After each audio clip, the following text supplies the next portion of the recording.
አማርኛን እናነባለን፣ በተወሰነ መንገድ ለመጻፍ እንሞክራለን። ግን ብዙዎቻችን ለመጻፍ ተቸግረናል። ለምን ይመስላችኋል? የሁላችንም ጥያቄ ነው። ማንበብ እንችላለን፣ ለመጻፍ ግን እንቸገራለን። ይህ የሚሆነው ደግሞ ለምን ይመስላችኋል? አብዛኞቻችን አናባቢ ድምጾችን ለይተን አናውቅም። ሲቀጥልም ፊደላትን ነጣጥለን አላወቅናቸውም። የእነሱ መሰረታዊ ችግር ማንበብ እንችላለን፣ ነገር ግን መጻፍ እንዳንችል ያደርጉናል። ሰላም ጤና ይስጥልኝ የተወደዳችሁ የቻናላችን ቤተሰቦች እንዴት ናችሁ? በያላችሁበት የዓለም ዳርቻ ሰላማችሁ ብዝት ይበልልኝ። የዚህ ቻናል አዲስ የሆናችሁ ሰብስክራይብ በማድረግ ጀምሩ። ነባር ቤተሰቦቻችን ደግሞ ላይክ እና ሼር እያደረጋችሁ አማርኛን ከመሰረቱ ማንበብና መጻፍ ለሚቸገሩ እንዲሁም እንግሊዘኛና ሂሳብንም ጨምሮ በኦንላይን በሳምንት 5 ቀን ከሰኞ እስከ ዓርብ በሚገኙ የሥራ ቀናት ባላችሁበት ሆናችሁ እያስተማርን እንገኛለን። ወደኛ ቻናል ስትመጡ በአጭር ጊዜ ብቻ አማርኛን፣ እንግሊዘኛና ሂሳብን አቀላጥፋችሁ እንደምታነቡና እንደምትጽፉ ተስፋ ሰንቃችሁ መምጣት ይገባችኋል። ስለዚህ የእናንተ ጭንቀት የሆነውን ሁሉ አለመጻፍ፣ አለማንበብ በአጭር ጊዜ የምንፈታላችሁ መሆኑን ከወዲሁ ላሳስባችሁ እወዳለሁ።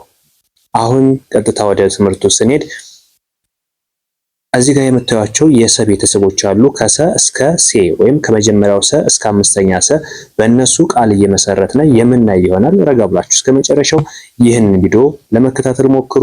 እያንዳንዱን ረጋ ብዬ ከፊደላት ጀምሬ እንዲሁም ቃል እንዴት አድርገን አገጣጥመን ማንበብ እንደምንችል አብረን የምናይ ነው የሚሆነው።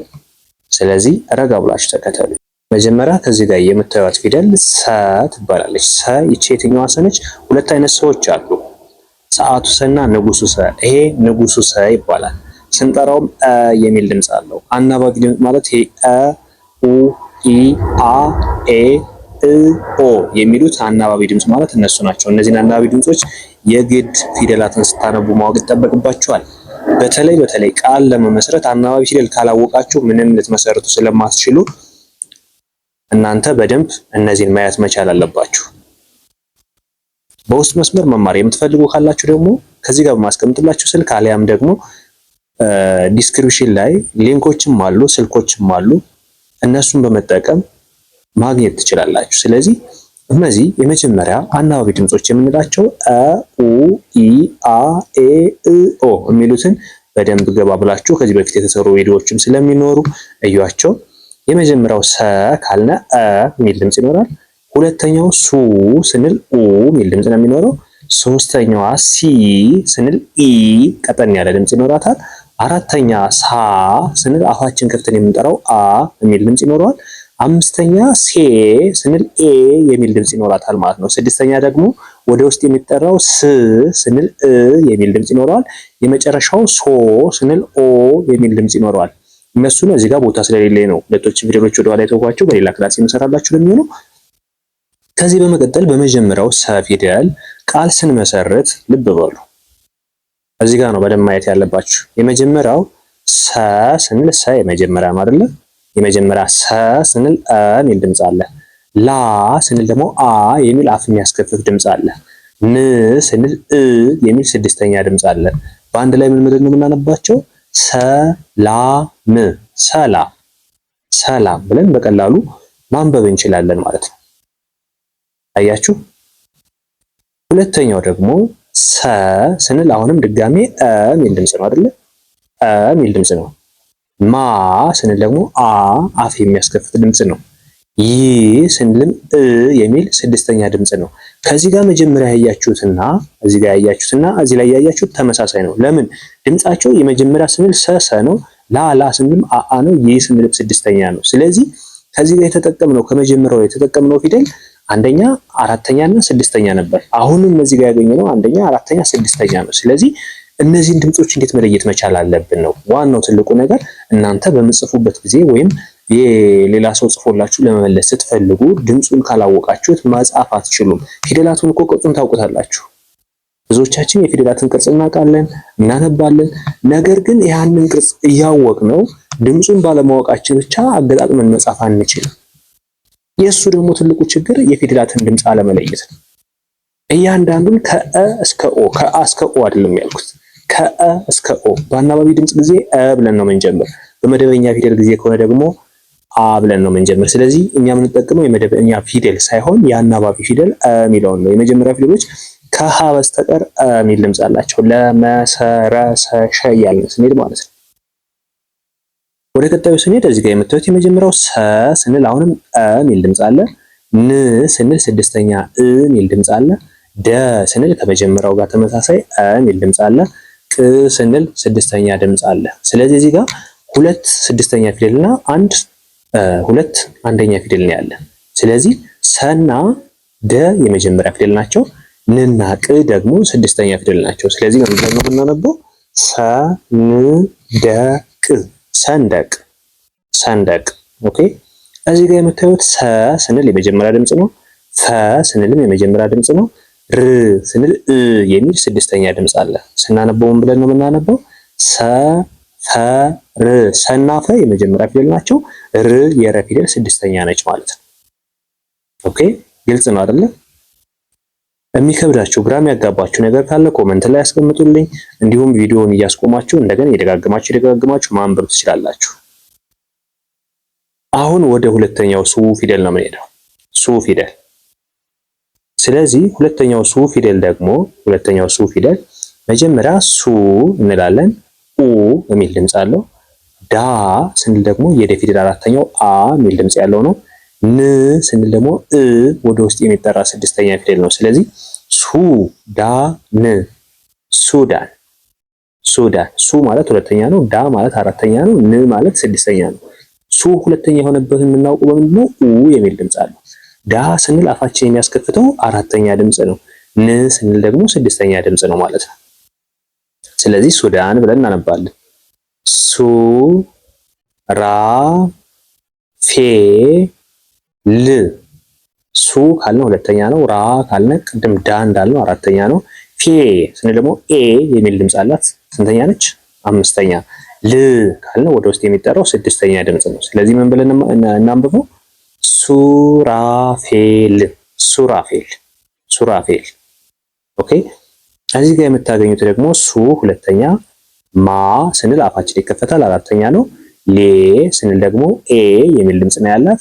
ሱማሌ ሌ ማለት አምስተኛ ነው። ኤ የሚል ድምፅ ካለ አምስተኛ ነው ሁሌ። ስለዚህ ምን ብለን እናንብበው? ሱማሌ ሱማሌ።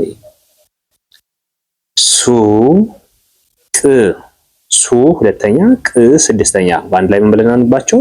ሱቅ ሱቅ ሱቅ። ኦኬ ወደ ሶስተኛው ፊደል ስንሄድ ደግሞ ሶስተኛው ፊደል ሲ የምንላት ፊደል ናት። ሲ ሲ ስንል ኢ የሚል ድምፅ አለ። ሁሉም ሶስተኛ ፊደሎች ላይ ኢ የሚል ድምፅ አለ። ስለዚህ እዚህ ጋር የምታዩት ሲ ስንል ኢ የሚል ድምፅ አለ ሶስተኛ። ዳ ስንል አ የሚል ድምፅ አለ። ማ ስንልም አ የሚል ድምፅ አለ። ስለዚህ አፍ የሚያስከፍት ከሆነ ስንተኛ ነው ብያችኋለሁ? አራተኛ። ሲዳማ ብለን እናነበዋለን ማለት ነው። ሲዳማ። እዚህ ጋር የምታዩት ሲ ስንል ሶስተኛ ነው። ሳ ስንል አሁንም ድጋሚ አራተኛ ፊደል ነው። ይ ስንል የሚል ድምፅ ስላላት ስድስተኛ ትሆናለች። ስናነበው ምን ብለን ነው የምናነበው? ሲ ሳ ይ ሲሳይ ሲሳይ ብለን እናነበዋለን ማለት ነው። ከዚህ በመቀጠል የምናገኘው ደግሞ አሁንም ሲ ሶስተኛ ነው። ያ ስንል አፋችን ይከፈታል አይደል? አፋችን ከተከፈተ ደግሞ ምን ብያቸዋለሁ? አራተኛ ነው።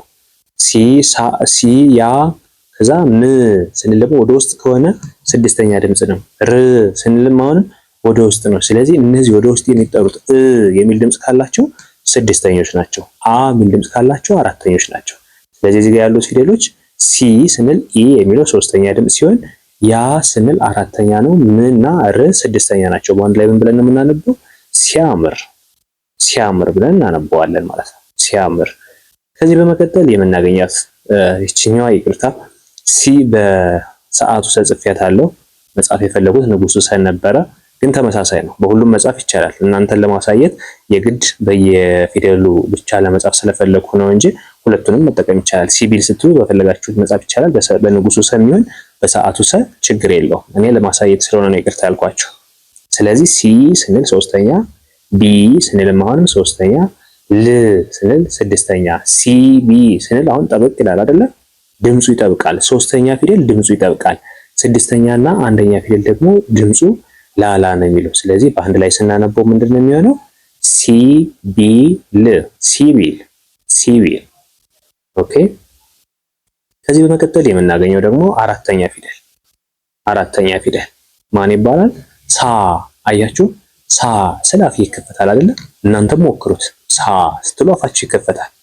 ስለዚህ አፋችሁ የሚያስከፍት ድምፅ ከሆነ ማንኛውም ድምፅ አራተኛ ፊደል። ከአራተኛ ፊደል ውስጥ ውጪ አፍ የሚያስከፍት የለም። ስለዚህ ሳ ስንል አራተኛው አ የሚል ድምፅ ነው ያለው። ሳ። ን ስንል እ የሚል ድምፅ አለው። ን ስንልም እ የሚል ድምፅ አለው። ት ስንልም እ የሚል ድምፅ አለው። አያችሁ፣ ከሳ በስተቀር ምም፣ ንም፣ ትም፣ እ የሚል ድምፅ የጋራ ድምፅ አላቸው። ስንተኛ ናቸው ማለት ነው? ስድስተኛ ናቸው ማለት ነው።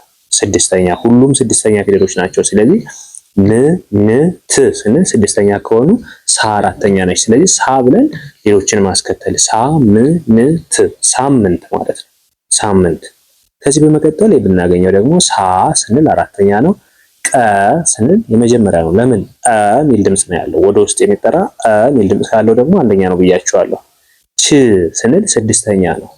እ የሚል ድምፅ አለው ማለት ነው። በአንድ ላይ ስናነበው ሳ ቀ ቺ ሳቀች፣ መሳቋን ይገልጽልናል ማለት ነው። ከዚህ በመቀጠል የምታዩት ደግሞ ይሄ ሳ ስንል አሁንም አራተኛ ነው። ያ ስንልም አራተኛ ነው። ሳ ስንል አፋችን ይከፈታል። ያም ስንል አፋችን ይከፈታል ማለት ነው። ት ስንል ደግሞ ወደ ውስጥ የሚጠራው ስድስተኛ ፊደል ነው። በአንድ ላይ ሳያት ብለን እናነባለን።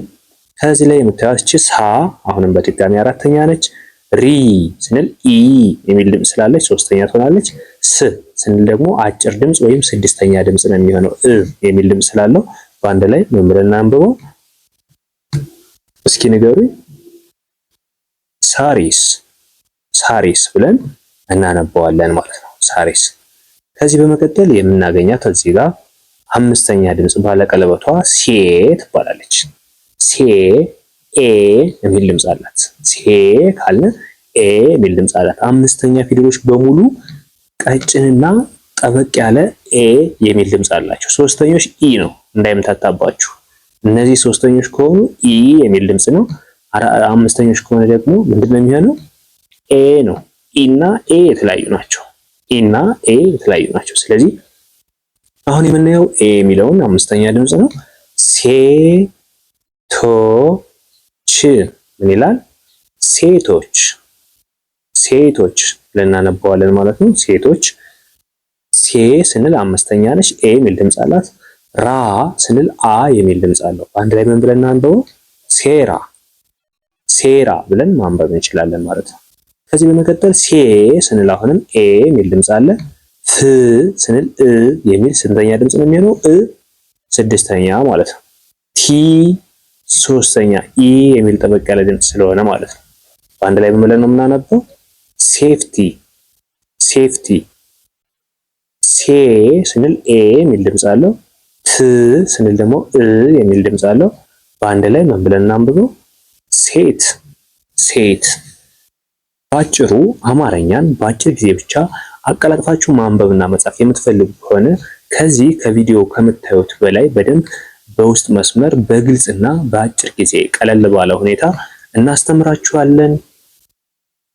ቻናላችንን ሰብስክራይብ አድርጉ። ቪዲዮውን ላይክ እና ሼር እያደረጋችሁ አማርኛን ከመሰረቱ ማንበብና መጻፍ ለሚቸገሩ ሁሉ አዳርሱልኝ። እንዲሁም ማንበብ እየቻሉ ነገር ግን ለመጻፍ የሚቸግራቸው ብዙ እህት ወንድሞቻችን ስለሚኖሩ ለእነሱም ሼር እያደረጋችሁ ታዳርሱልኝ ዘንድ ከወዲሁ አሳስባለሁ። በውስጥ መስመር መማር የምትፈልጉ ካላችሁ እዚህ ጋር ማስቀምጥላችሁ ስልክ በቀጥታ መደወል፣ በኢሞ፣ በዋትስአፕ፣ በቴሌግራም አለያም ዲስክሪፕሽን ላይ በመግባት ሊንኮቻችንና ስልኮቻችን የምታገኙ ይሆናል። በሳምንት 5 ቀን ከሰኞ እስከ ዓርብ ጥሩ በሆነና ቆንጆ በሆነ ሁኔታ እያስተማርን ነው የምንገኘው። እናንተም የዚህ ድል ተካፋይ ትሆኑ ዘንድ ቤቱን ሰብስክራይብ በማድረግ እንዲሁም ደግሞ ላይክ እና ሼር እያደረጋችሁ ታዳርሱልኝ ዘንድ ከወዲሁ አሳስባለሁ። አብራችሁ እስከዚህ ሰዓት ለነበራችሁ እህት ወንድሞቼ ሁሉ ከልብ አመሰግናለሁ። በሌላ ክላስ ከምንገናኝ መልካም ጊዜ ይሆንላችሁ።